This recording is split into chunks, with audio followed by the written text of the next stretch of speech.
the Bloc actually, because obviously the Bloc Québécois losing nearly a third of its of the seats they had in the previous election in the House of Commons.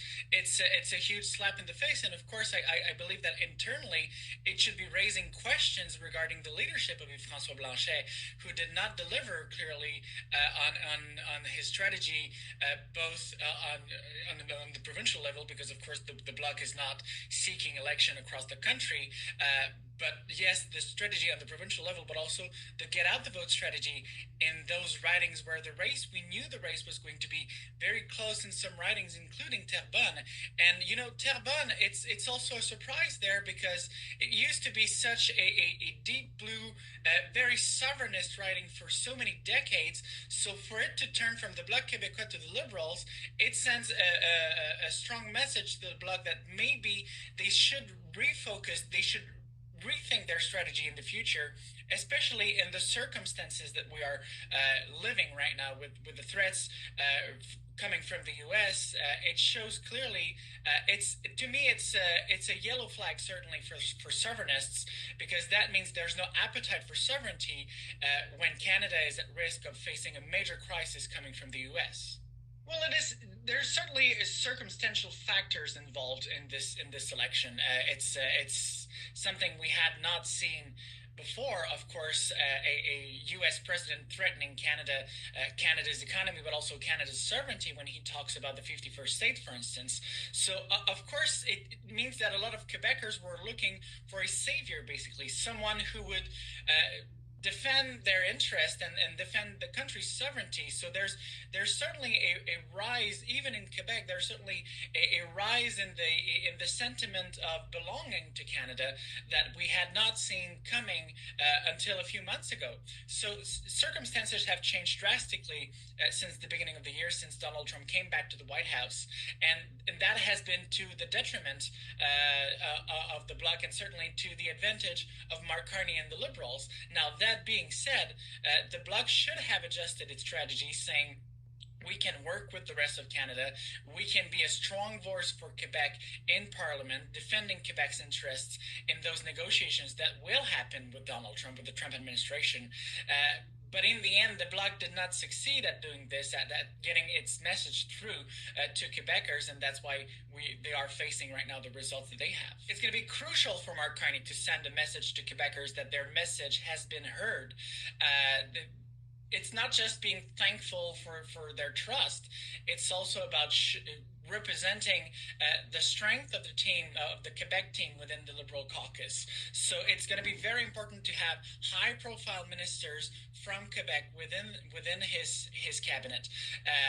But also, I would say that Mark Carney should not forget that Quebec's support is also circumstantial. So he needs to make sure that people in the province are satisfied with his government's decision in the future, because he's still in a minority government.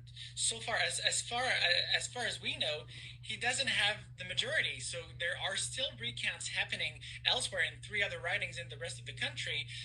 One of them could go Liberal. The 2 other ones are not in danger or at risk of turning Liberal. But still, Mark Carney is in a minority government. So there could be an election technically in a year or 2 from now. So he needs to maintain that level of support in the province if he wants to stand a chance, maybe in the next general election, to maybe having a majority in the next election, thanks to Quebec's support. Do what you want to do with it, okay? These are some lines. Please go ahead. Okay, so very interesting to know that if ever the 2 candidates had equal amounts of votes, they would have been chosen through a draw. So basically, they put the names of the 2 candidates in a hat, and they pick one name, and this is going to be your new member of Parliament representing the riding of Terrebonne in Parliament. So that would have been very unusual, something we have not seen in a very long time. I think it would be actually historical to do that. So it's very unusual to see something like that. It shows also the importance that, when we say in politics that every vote counts, we have here the living proof of that. Getting out the vote strategy, knocking door to door, going and trying to convince as many people as possible in the riding to vote for you is crucial. And yet again, we have a proof of that in Terrebonne. Now, that being said, the Liberals are right now, as we speak, 2 seats short, only 2 seats from a majority. So that means that in the next few weeks or days, they will be trying very hard to convince members of the NDP, so members of parliament that were elected under the NDP banner, who are now without a party, without official party status in the House of Commons.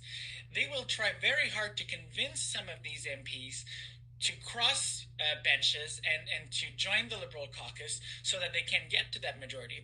It's going to be, I would say, there are potentially chances for the Liberals still to get a majority through a strategy like that. They could offer ministerial portfolios, for instance, to some of those NDP MPs, for instance. They could promise to achieve things that these MPs have been fighting for years, causes that are very dear to them, saying we're going to do that for you if you support our party or if you join our caucus. So right now the Liberals are 2-3 seats short of a majority.